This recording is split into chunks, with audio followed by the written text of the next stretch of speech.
Let's take a look now at the new releases from April of this year. Got a few to comment on. First one up, Owls, Omens and Oracles by one Valerie June. Interesting mix of folk and blues, soul and rock here. And it's also got that gospel feel rounding out the set. Uh, and guesting the Blind Boys of Alabama. You might recall them. Second up is called Lucrezio Los Hoyos del Lazio. And this is by the uh, veterans, the Mars Volta. I got into them at their commencement 20 years back, but totally ignored them really since, although I've had a few albums digitally on the computer. Anyway, I downloaded their new one and played it, and it was absolutely brilliant. Very experimental rock music themes, uh, and wondrous sounds, really. And the heavy, dirgy metal type emergence that I recall of those 2 decades seems to have been replaced by a thoroughly attractive piece of rock music. So that's the Mars Volta stuff. Band called Cold Specs, Light for the Midnight. Much I've got a nice blend here of soul, folk, rock, gospel, and blues, and very elegant, very expressive. They throw in some brass and strings. It's very polished, and I enjoyed this one as well. Very gritty, uh, and nice stuff. Cold Specs. Next one I listened to yesterday, Indie Pop Joe, DJO, and their album The Crux.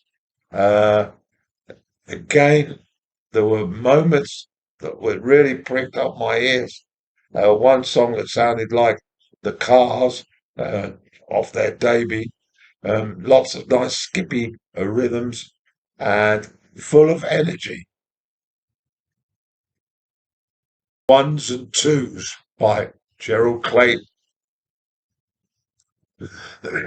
This is a Blue Note album, very tasteful indeed.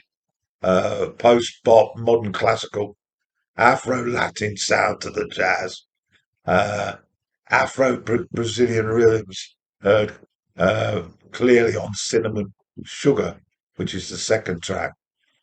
So you jazz buffs, check that one out. Dadjo by Stella. This is her fifth offering.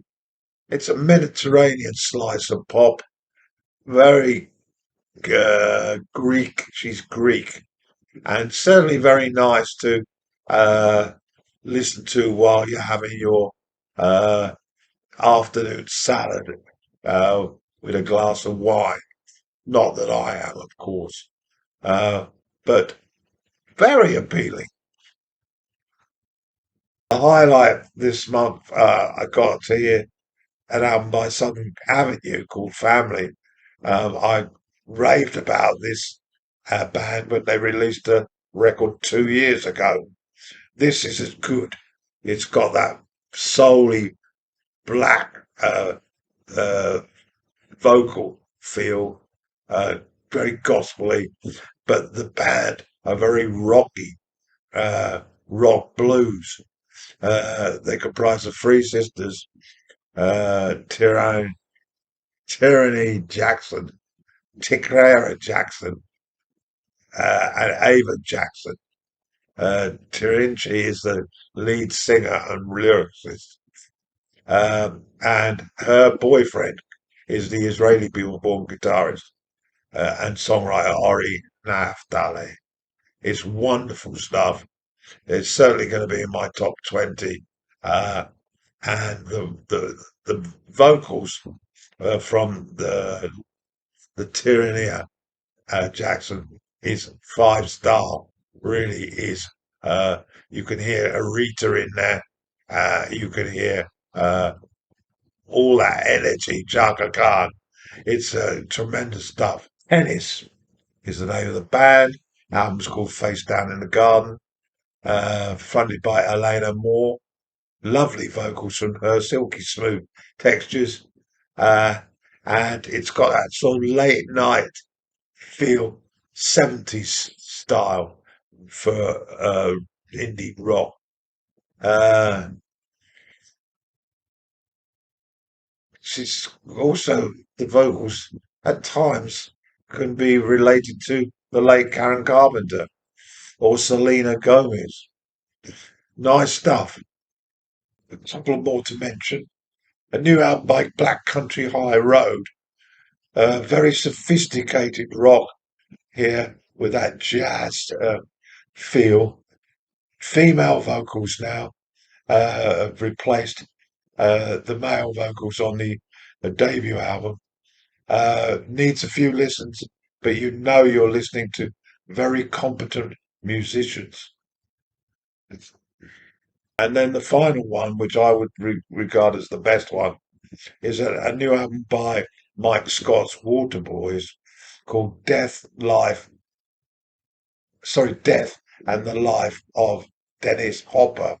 And I saw a show on YouTube previewing this album with Scott involved in the interview throughout. It's a marvelous piece of work, and I love the Waterboys. And this, I think, is going to be one of their top three or four when I finally hang up the guitar. So get to listen to this one, Death and Life of Dennis Hopper, the famous actor.